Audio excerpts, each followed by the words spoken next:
Hello everyone! Nandito naman tayo ngayon sa isa na namang sikat na onsen or hot spring dito sa Hachioji, ang Ryusenji-no-yu. At pagpasok nga natin dito ay kailangan nating tanggalin ang ating suot na shoes at may mga locker nga dito na lagayan ng mga shoes. May mga locker number naman na nakalagay sa mga susi nito kaya hindi ka rin malilito kapag kukunin mo na ang iyong shoes. At dito na nga tayo dumiretso sa entrance ticket machine. 750 yen para sa entrance fee. Ayan, pasok na tayo at itatap mo nga lang ang barcode at pwede mo na rin itapon dito ang entrance ticket.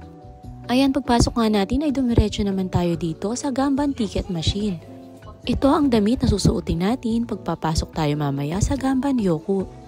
Ang price niya ay 650 yen at eto nga ibibigay na natin ng ticket at ang ating locker shoes at may dalawang klase nga ng damit ng Ganban Yoku na pwede mong pagpilian.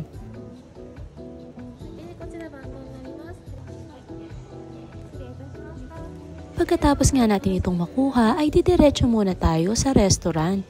At dahil saktong lunchtime ang punta natin dito, mag-lunch muna tayo pero konti nga lang ang ating kakainin para hindi masyadong mabigat sa tiyan at hindi tayo mahirapan mamaya pagpunta nga natin sa Ganban Yoku.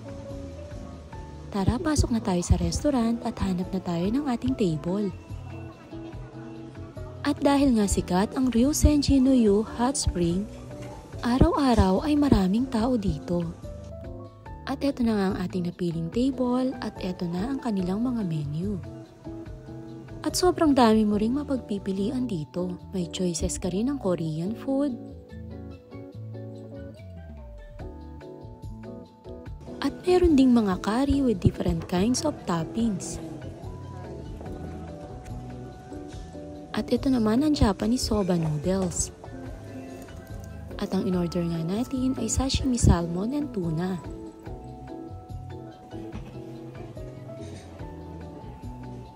Meron din sila ditong free hot tea at eto naman ang isa nating in-order, ang grilled saba at ang set ng soba with tempura.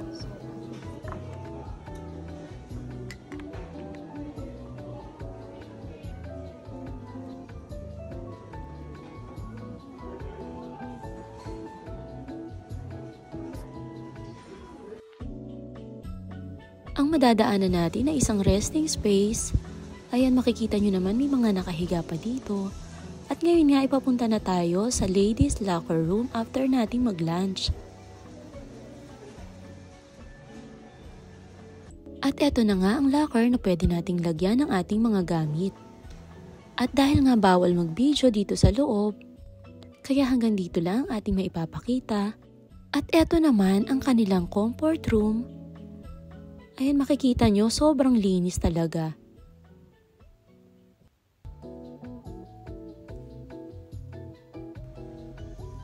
At meron na rin ditong bidet. Ayan. At ngayon naman ay madadaanan natin ang mini game center. May iba't ibang klase ng stop toys. May malilikit din ng mga keychain. At ngayon nga ipapunta na tayo sa Ganban Yoku area. At pagpasok mo nga sa Ganban Yoku area, ay may dalawang machine na may iba't ibang klase ng drinks na pwede mong bilhin. At meron na ring lagayan dito ng drinks na pwede mong lagyan mamaya para hindi mawala ang lamig habang nasa loob ka ng Ganban Yoku room.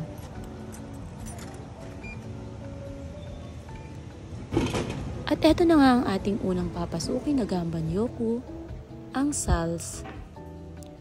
At pagbukas mo pa nga lang ng pintuan nito ay sasalubong na sa iyo ang aromatic na amoy na talaga namang nakaka-relax ng pakiramdam. After nga lang ng 15 minutes ay eto sobra ka ng pagpapawisan. At ngayon naman ay pumasok tayo sa Rock Salt Ganban Yoku.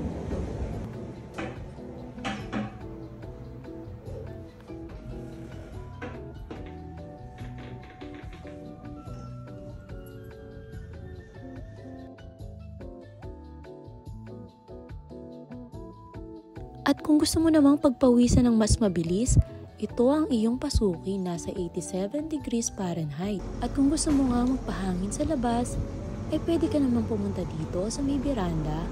At eto nga ang iyong makikitang view. At ang mga nakikita natin na mga box ay mga resting space. Ito naman ang pangatlo sa mga Gamban room, ang Aroma Ondor and Hot Yoga. At ito naman ang pang-apat, ang Geruma.